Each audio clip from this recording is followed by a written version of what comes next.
let me try from the first to indicate the point that we're aiming at. The point is this, that human consciousness is at the same time as being a form of awareness and sensitivity and understanding, it's also a form of ignorance. The ordinary everyday consciousness that we have leaves out more than it takes in. And because of this, it leaves out things that are terribly important. It leaves out things that would, if we did know them, allay our anxieties and fears and horrors. And if we could extend our awareness, you see, to include those things that we leave out, we would have a deep interior peace. Because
we would all know the one thing that you mustn't know, you know, according to the rules of our particular social game.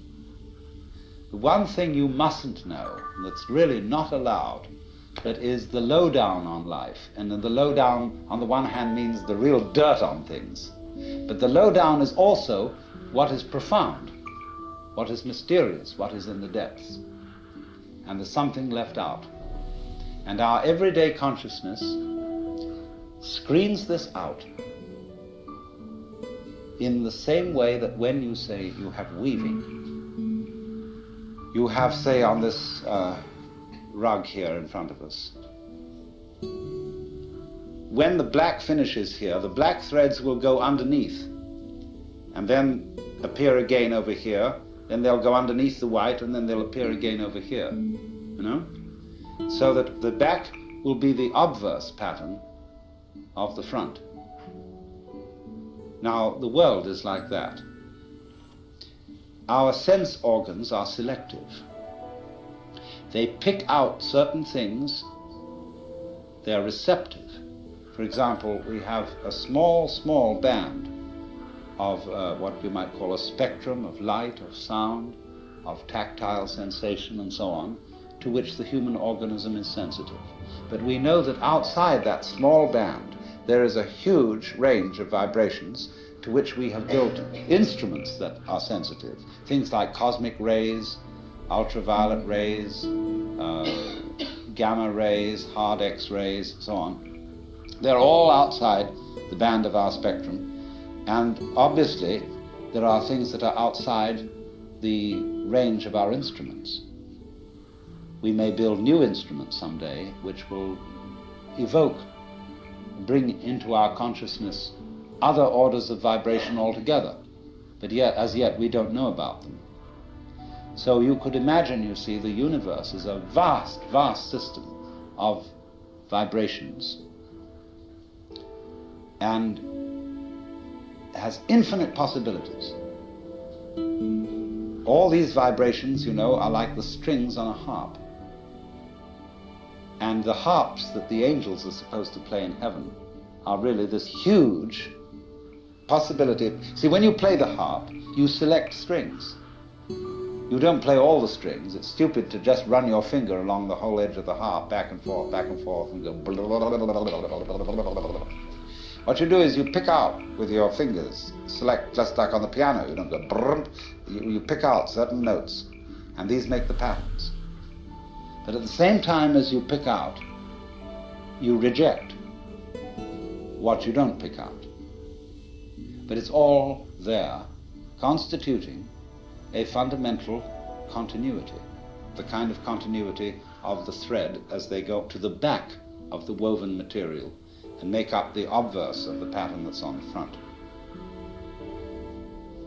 Now, the question that is absolutely basic for all human beings is, what have you left out? You see? You are focused on certain things that constitute what you call everyday reality. Look, you single out people and you see them sitting all around. And you know there are things that are really there. And then behind the people are the houses or whatever we live in, and the earth, and behind all that the sky, and so on. But we see the world as a collection of rather disjointed events and things. And I might say to you as you came in here today, now, my goodness, you all forgot something. What did you forget? And you think, my goodness, did I put my pants on? Did I wear a sweater? Did I got my glasses and my hair on, or my wig or whatever? And no, it's none of that. Well, something you've forgotten. See, everybody's forgotten something. You've left it out. You've just missed it. See? And so I can bring this out, what you've forgotten, if I ask you, who are you? Well, you say, I'm Paul Jones, or whatever your name happens to be. I say, oh, no, don't give me that stuff. Who are you really? And you think, whoa, of course I'm just me. No, don't give me that. I don't want to hear all that nonsense. You're playing a trick on me.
You're playing a trick on me.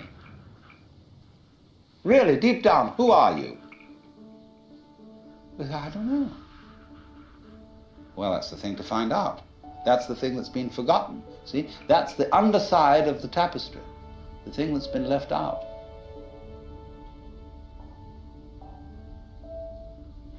Because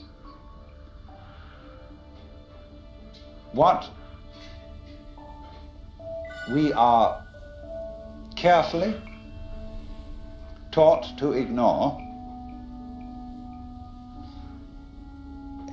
is that every one of us,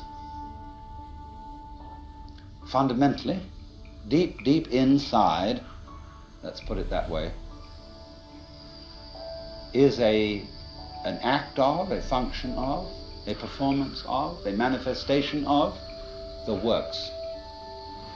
The whole blinking cosmos, with all its galaxies, and forever and ever and ever, whatever it is beyond that, what you might call God in the Western tradition, or Brahman in Hindu philosophy, or Tao in Chinese.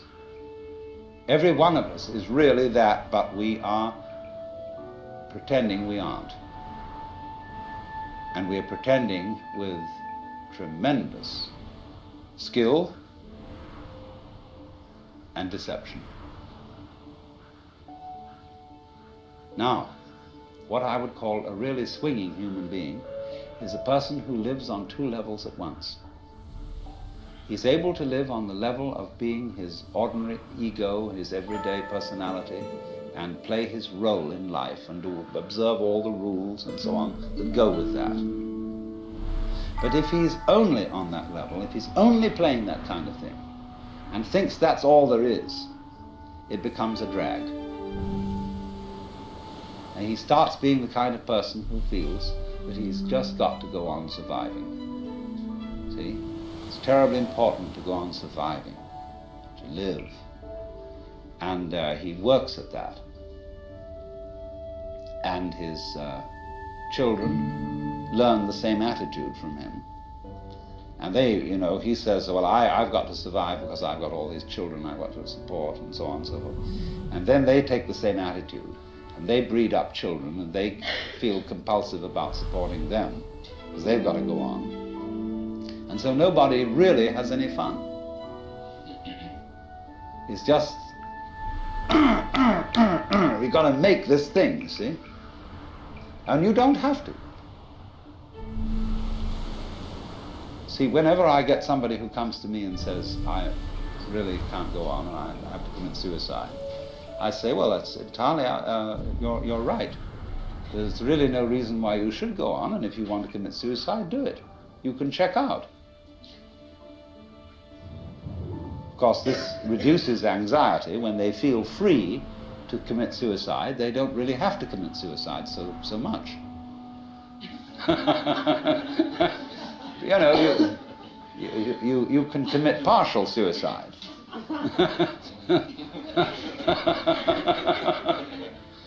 So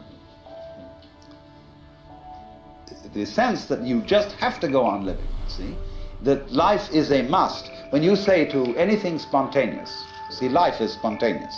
It happens, in the words of the Taoists, Zheran, which means of itself so. That's their Chinese expression for nature. What happens by itself, what isn't pushed, but it just pops up, you see? Like, I'll never forget, there was a great Zen master I knew once in New York.